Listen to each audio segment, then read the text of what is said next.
พู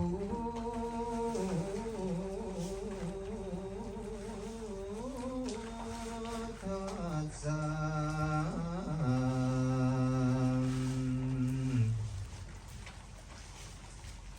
ทัตเนโพเตตังนะโมแล้วเทศนาสิได้ว่านะโม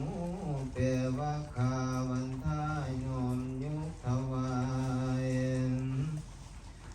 ก่อนสิบรรยายเรื่องในลำมหาเวทเทศน์ให้โยมพวกพี่น้องได้ฟังแจ้งผู้สู่คนพวกพ่อตาและแม่สนศรัทธาทานทั้งหลายหญิงและชายที่รอฟังนั่งอยู่ทางขวาซ้ายโยมทั้งหลายมาฟังเรื่องเกษตรธรรมบนสีม่วงขอซึ้งสวนจุงเยียงคอยกันบูน้อยหมู่ใครตั้งใจฟังไปให้มุมในลำพระเวสสิทธิสำคัญยุ่มพอยุ่มเมียพากันฟังให้มันขาดยาสินีไก่เวียนเป็นจังบุญในมาพอทำพระองค์อันลำเลิศผู้ใดเปิดผู้นั้นพอพระธรรมพอที่เพิ่นสอนบัดนี้ย้อนเก่าเอาจ่าเรื่องนกเป็นมาเทศนาให้โยมฟังให้ชื่อจำเอาเรื่องสักสำเนียงก่อนแลกระแสธรรมอยู่ในเรื่องยุ่งมืออย่าสิฟังแต่ทั้งเสียงฟังสำเนียงว่าพอพญาน้อยเสียงอ้อยแถมละนานสะท้านเตะบ่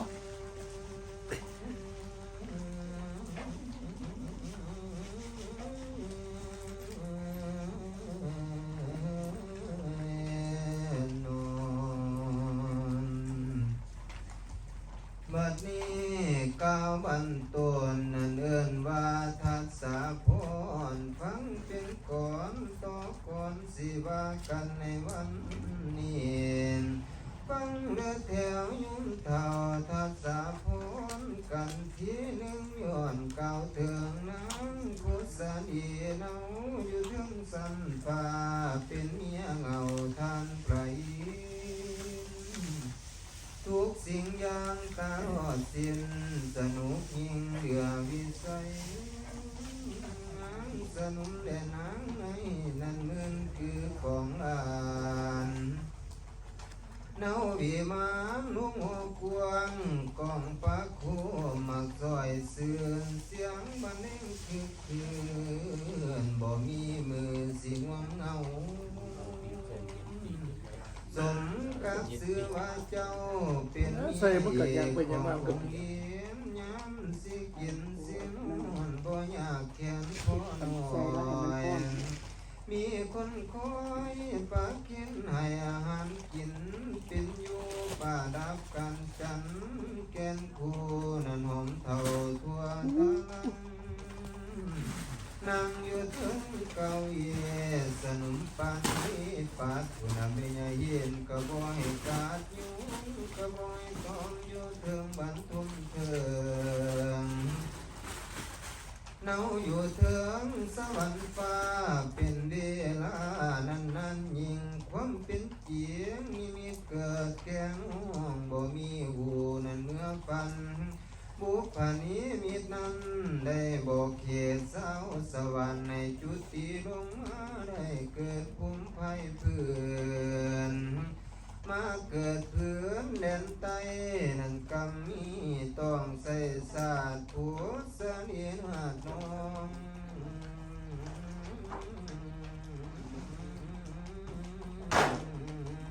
ได้มองเศร้า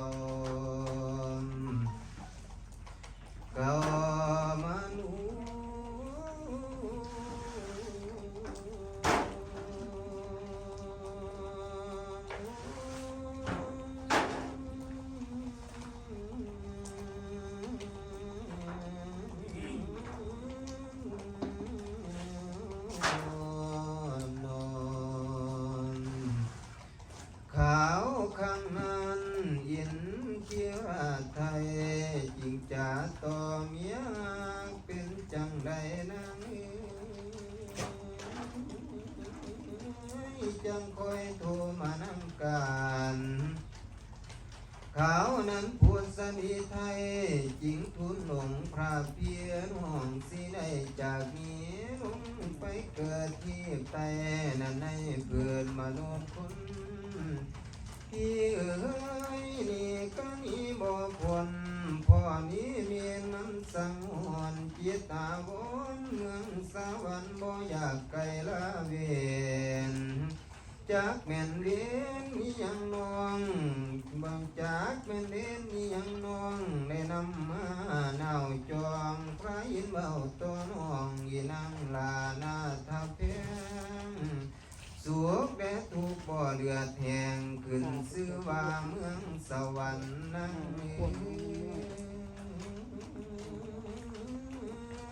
เข้าเมื่อกำน้ำทันก็นี่มีบ่มีได้เข้าเมื่อกำน้ำใสกันดานหักแสนโศกโลกมันบ่เที่ยงมันคือดามดังนิพพานชื่อว่าสงสารนี้หากเวียนตายเวียนเกิดนั่งไผผู้นี้บ่ควรเรื่องพออยู่บ่เศร้าบ่ว่าคอยและเจ้าจำสิภาคคอยนีนั่ง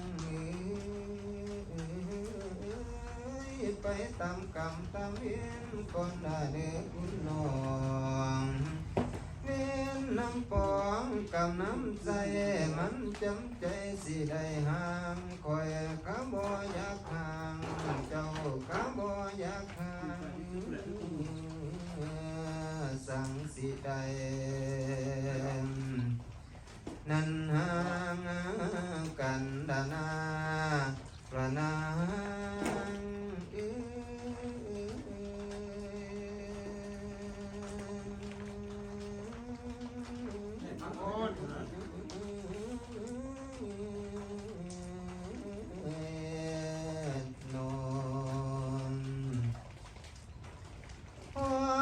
ที่นางประสงค์นั้นจงขอพี่เถิดคนดีพี่สิขุนแป้งตัวพี่สิขุนแป้งตัวกันแบ่งปันประทานให้เขานั้นพูดสนิไทยจึงขอพรจากพี่ขันสิไก่มีน้องขอพรจากไอ้นั้นสิขอจงประทานข้อหนึ่งนั้นยามเมื่อน้องนั่งยายลงไปมนุษย์โลกขอให้โศกยิ่งล้นได้ไปส่วนเพิ่งพยานเป็นธิดาของเจ้าฟ้า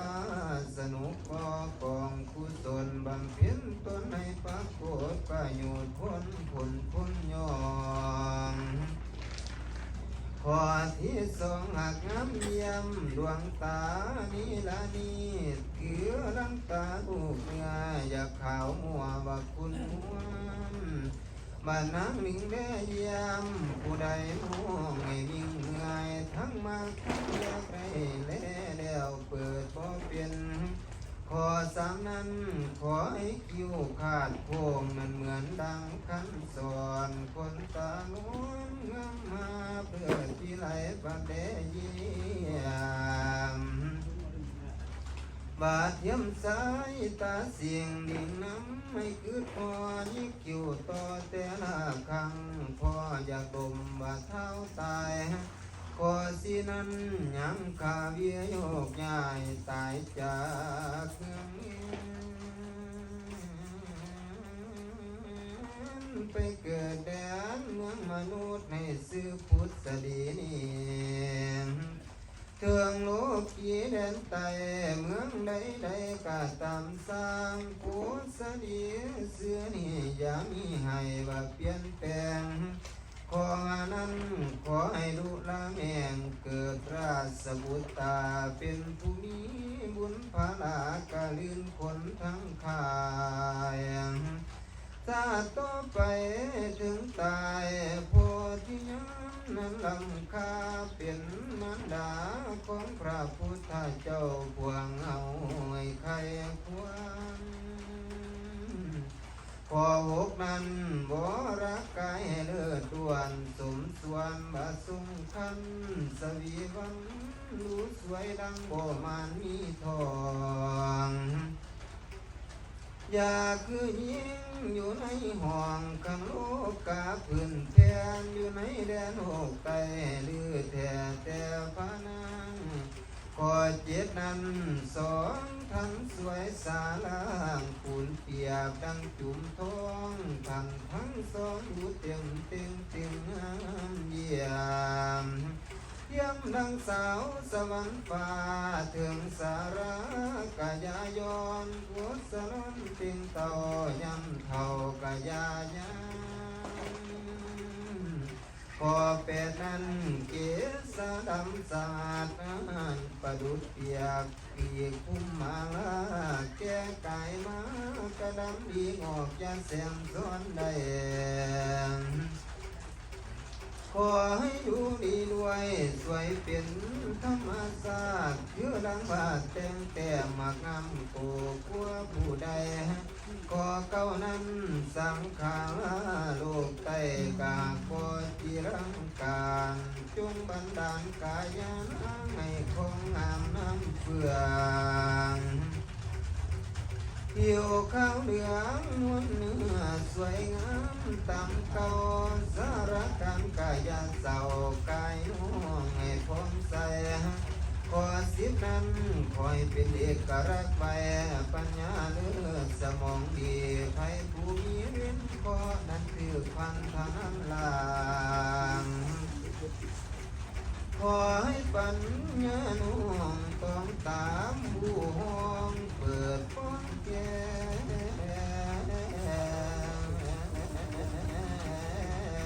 ใครให้เจ้าปล่อยไปเถอะนาเพียเผา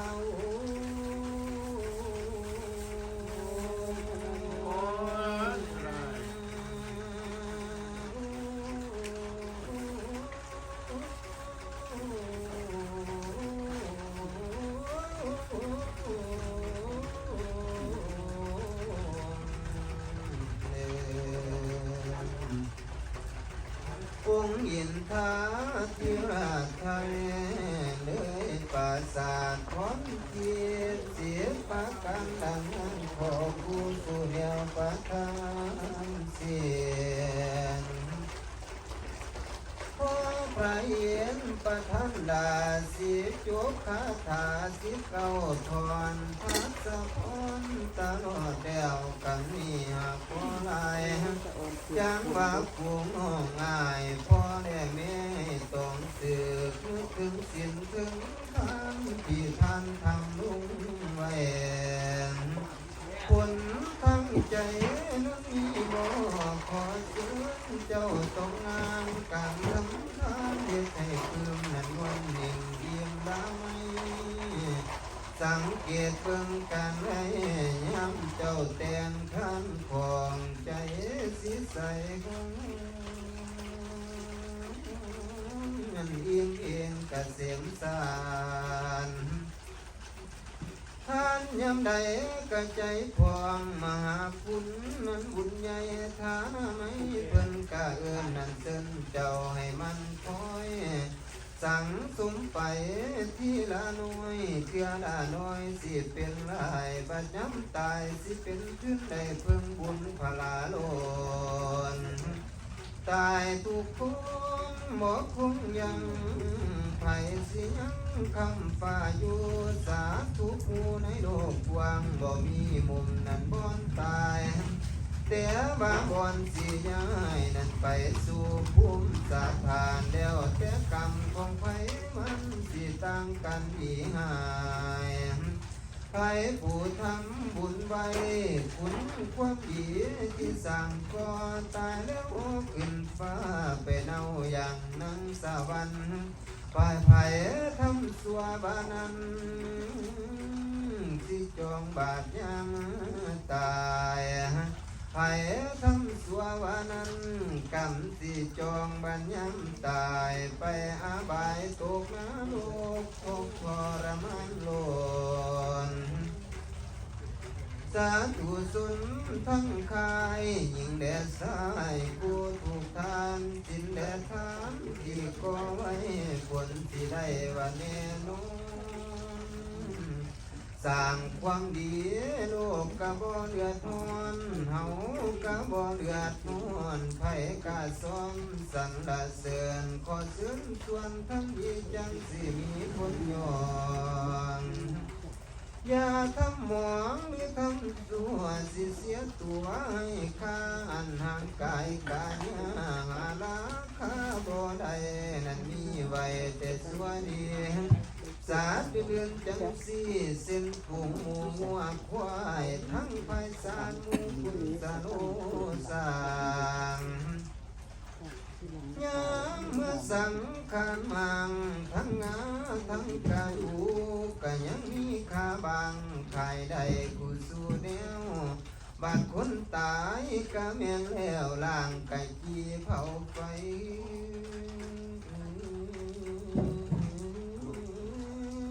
เลยบ่มีแนวใดค่าสิมีได้ขายเสื่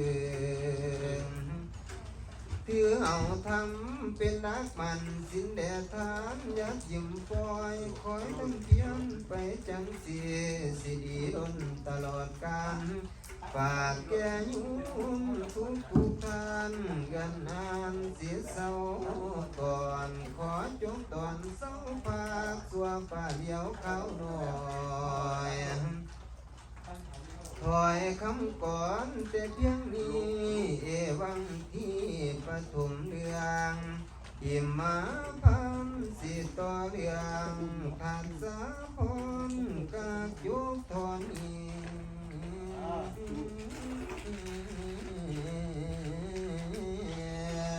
พอดีแล้วสิวายก่อนดานาตา